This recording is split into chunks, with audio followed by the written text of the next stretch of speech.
자, 오늘 주님께서 주신 말씀 누가복음 23장 32절로부터 38절까지 말씀입니다. 제가 읽도록 하겠습니다. 다른 죄수 두 사람도 예수와 함께 사형장으로 끌려갔다. 그들은 해골이라고 하는 곳에 이르러서 거기에서 예수를 십자가에 못 박고 그 죄수들도 그렇게 하였는데 하나는 그의 오른쪽에 하나는 그의 왼쪽에 달았다. 그때 예수께서 말씀하셨다. 아버지, 저 사람들을 용서하여 주십시오. 저 사람들은 자기네가 무슨 일을 하는지 알지 못합니다. 그들은 제비를 뽑아서 예수의 옷을 나누어 가졌다.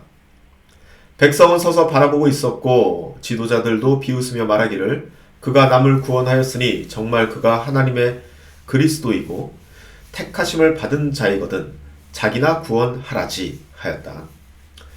군인들도 예수를 조롱하였는데 그들은 가까이 가서 그에게 신포도주를 들이대면서 말하기를 내가 유대인의 왕이거든 너나 구원하여 보아라 하였다.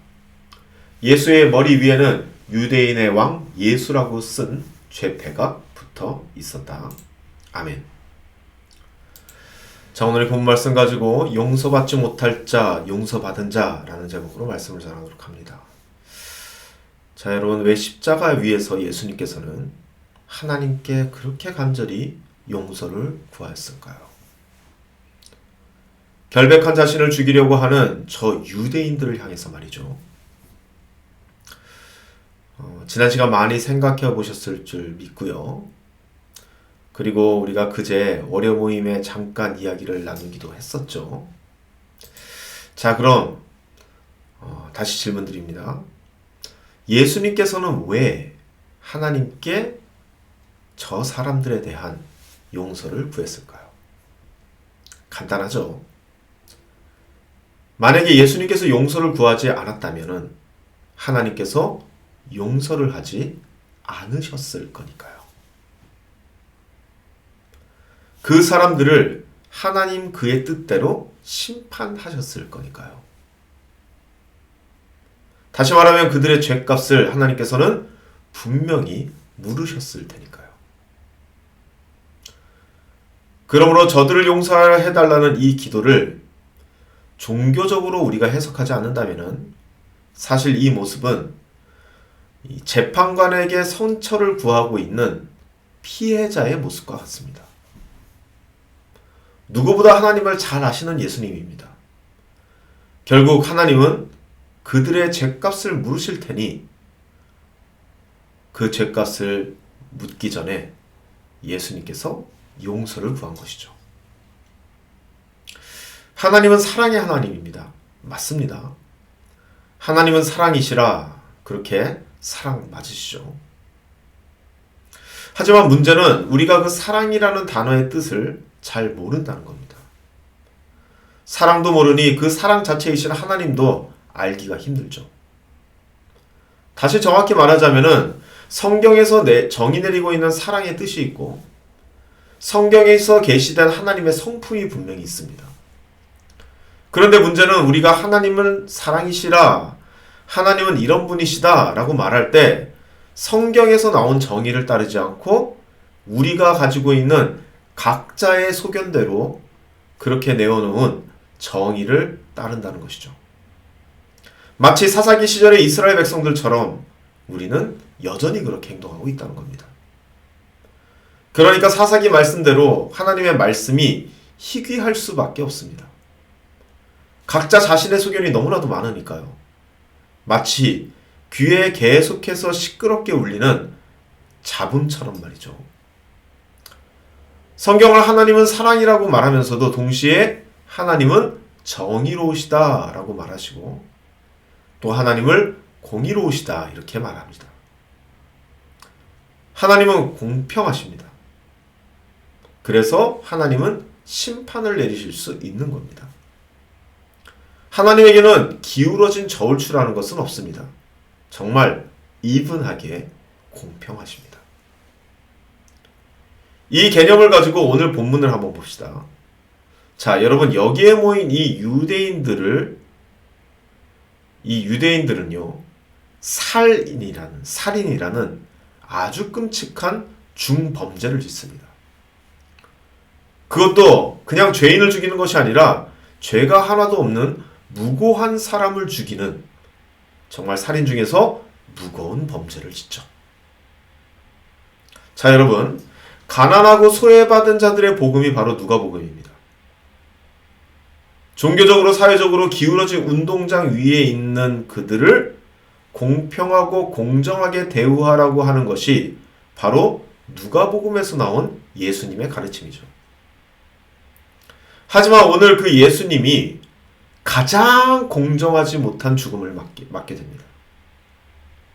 여러분, 우리가 누가복음을 처음부터 이 문맥에 맞게 꾸준히 우리가 읽었다면은 이 대목에서, 오늘 우리가 읽은 이 대목에서 하나님께서 쏟으실 분노가 아주 이 피부에까지 아주 현실적으로 느껴질 수밖에 없습니다.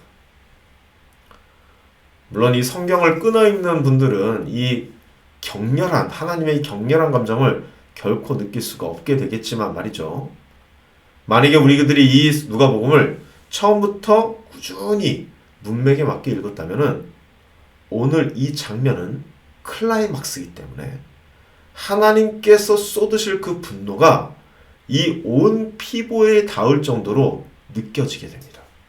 그 살벌한 하나님의 분노 말이죠. 그런데 하나님의 분노가 그렇게 하늘에서부터 쏟아지고 있을 때 예수님께서는 지금 이렇게 기도하시는 겁니다. 아버지, 저 사람들을 용서해 주십시오. 아버지, 저 사람들을 용서해 주십시오. 이렇게 기도할 수 있었던 이유는 예수님께서는 하나님께서 쏟으실 분노를 너무나도 잘 알고 있었기 때문입니다.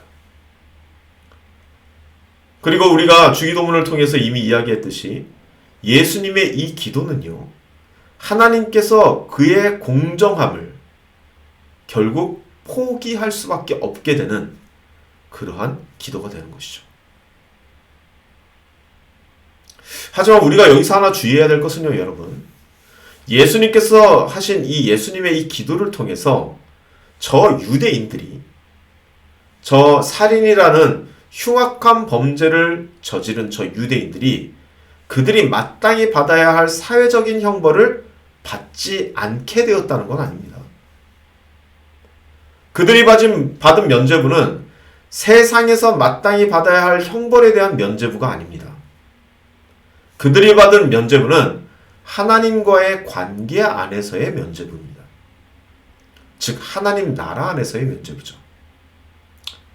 예수님의 이 기도로 하나님께서는 그 사람들을 용서하셨습니다. 하지만 세상이 그들을 용서했을까? 우린 이것은 생각해 봐야 합니다. 그리고 이것을 바로 세상이 그들을 용서하지 않았다는 것을 증명한 것이 지난 우리 설교에서 말씀드렸던 예루살렘의 함락의 이야기죠. 돌 위에 돌 하나 남지 않을 정도로 완전히 무너지고 그것으로 끝난 것이 아니라 여인들과 그의 자녀들이 끔찍한 학살에 직면하게 된 예수님 사후 40년 후 서기 70년에 있었던 예루살렘의 함락 사건으로 결국 그들은 사회적인 대가를 받게 됩니다. 그리고 누가는 이것을 놓치지 않고 기록하고 있죠. 예수님의 예언의 형식으로 말이죠. 이미 봤던 말씀이지만 누가복음 23장 28절에서 30절 말씀 다시 한번 보도록 하겠습니다. 자, 28절부터 30절까지 말씀입니다. 제가 읽겠습니다. 예수께서는 여자들을 돌아다보시고 말씀하셨다. 예루살렘의 딸들아, 나를 위하여 울지 말고 너희와 너희 자녀를 위하여 울어라. 보아라, 사람들이 인심하지 못하는 여인과 아기를 낳아보지 못한 태와 젖을 먹여본 적이 없는 가슴이 복되다 하고 말할 날이 올 것이다. 그때 사람들이 산에다 대고 우리 무너져 내려라 하며 언덕에다 대고 우리를 덮어버리라 하고 말할 것이다. 바로 이 말씀이죠. 예수님 이후에도 무고한 자들의 피는 계속 뿌려졌습니다. 그와 동시에 이 유대인들의 무고한 자들의 피를 마시고 있었던 이 유대인들이 이 로마를 향한 항거는 절대 그치지 않고 끊임없이 이어지고 있었죠.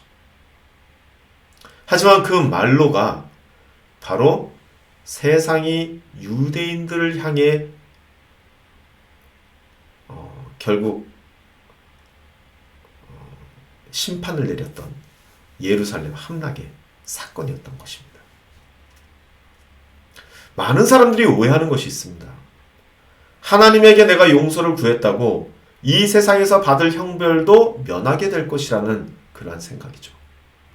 착각입니다. 절대로 그런 일은 일어나지 않습니다. 만일 그런 일이 일어난다면 그것은 공정한 하나님을 부인하는 것이고, 더 나아가서 인간에게 주인 자유의지를 부인하는 이 신성 모독에 비준할 만한 엄청난 사고의 오류입니다. 하나님께서 우리를 용서했다고 이 세상이 우리를 용서했다고 생각하면 안 됩니다. 하나님께 용서를 구했다고 하나님께서 이 사회가 우리에게 내릴 벌을 피하게 해줄 것이라 라고 기대하면 안 됩니다. 우리 인간들은 때로는 굉장히 이기적인 생각을 극대화시켜서 폭발시키곤 하는데, 오늘 이런 말을 제가 하면요, 이렇게 생각하실 분이 있습니다. 뭐 이럴 거면 못하러 하나님 믿냐? 이 용서를 구하면 사해주고 죄값도 치우지 말아야 하는 뭐 이러한 어드밴티지가 있어야지, 뭐 이렇게 되면 뭐 믿느냐 마냐 그대로네? 이렇게 말하는 사람들이 있습니다. 근데 이런 말은요, 그냥 자신이 가지고 있는 그 신앙의 수준을 그냥 드러내고 있는 것에 불과하죠. 이러한 신앙을 지칭하는 아주 훌륭한 교회 용어가 하나 있습니다. 그것이 바로 기복신앙이라는 것이죠. 하나님한테 잘하면 세상에서도 잘 되고, 하나님하고만 화해하면 지은 죄도 사함받는다는 바로 그러한 논리가 기복신앙입니다. 이러한 기복신앙은 다른 무속 종교와 전혀 다를 것이 없는 형태의 미신일 뿐입니다. 신앙이라고 얘기할 수도 없죠. 세상과의 관계보다 하나님하고의 관계가 훨씬 중요하다는 것을 알고 있는 진정한 신앙인들은 말이죠, 오늘 예수님의 이 기도에 엄청난 은혜를 받을 수밖에 없습니다. 평생 살아가면서 하나님의 속을 썩이기만 했던 자기 자신을 너무나도 잘 알고 있기 때문에, 정말 돌이킬 수 없었던 잘못된 판단과 행위를 지속해왔던 자신을 알기 때문에 오늘 이 예수님의 기도 앞에 겸허해질 수밖에 없는 것이죠. 자, 말씀을 정리합니다. 예수님이 저들을 용서해달라는 이 놀라운 기도, 이 기도를 통해서 그 자리에 있었던 모든 유대인들은 하나님의 용서를 받았습니다. 하나님과 다시 화목하게 되었고, 그렇게 예수님은 화목제물이 되어서 십자가에 달리신 겁니다. 하지만 여러분, 그럼에도 불구하고 하나님께서 용서를 하셨음에도 불구하고 결국은요, 그 이미 선포된 하나님의 그 용서마저 받지 못하게 되는 사람들이 등장하게 된다는 겁니다. 이미 예수님을 통해서, 하나님을 통해서 그 선포된 그 용서를 받지 못하는 사람, 과연 그 사람들이 받지 못한 것인가, 받지 않았던 것인가라는 것은 우리가 다음 시간에 아마 살펴보게 될 것입니다. 예수님의 절정의 기도와 그리고 하나님의 극진하신 사랑 안에서도 전혀 수혜를 받지는 못하는 사람들이 과연 어떤 사람들인지 우리들이 그것을 보게 될 텐데요. 그 전에 정말 예수님의 이 용서를 구하는 기도가 나에게 얼마나 큰 은혜가 되는지, 은혜가 되지 않는다면 성경에 문제가 있는 것인지 아니면 내 자신에게 문제가 있는 것인지를 진지하게 기도해 볼 수 있는 복된 기도의 시간이 되시기를 간절히 소망합니다. 기도하시겠습니다. 아버지 하나님, 예수님께서 그 십자가 위에서 저 사람들을 용서해 달라는 저 기도, 이 기도가 우리에게 은혜가 된다면 참 그것이 감사한 일일 겁니다. 지금까지 숨겨졌기 때문에 드러나지 않은 많은 죄들이 있고, 실수해서 결국 드러난 죄들도 있지만, 결국 그 죄 안에서 우리들이 여지껏 살아왔습니다. 죄값을 받기도 했고 받지 않기도 했습니다. 하지만 우리 이기적인 이 인간의 이기심은 결국 드러난 그 죄값마저 숨겨지는 것을 원하고 있다는 것을 주님 앞에 고백합니다. 아버지 하나님, 이것이 진정한 신앙의 모습이 아닌 것은 성경에서 이미 얘기하고 있지만 그것마저 하나님께서 용서하실 것이라는 엉뚱한 생각을 갖는 것이 우리 인간들이 아닐까요? 공정하시고 공평하신 하나님께서는 절대로 기울어진 운동장 위에 우리를 두지 않으십니다. 그 말은 우리가 어떠한 사회적 구조의 모순 때문에 숨기운 죄를 지었을지라도 그것이 결국은 드러나게 된다는 것이고 마땅한 죄가를 치러야 된다는 것, 그 정도 각오는 하고 살아야 되는 것이 우리 인생들 아닐까요? 하나님이 우리의 죄를 숨겨주는 그런 도구로만 사용된다면 얼마나 그것이 위험한 신앙의 모습일까요?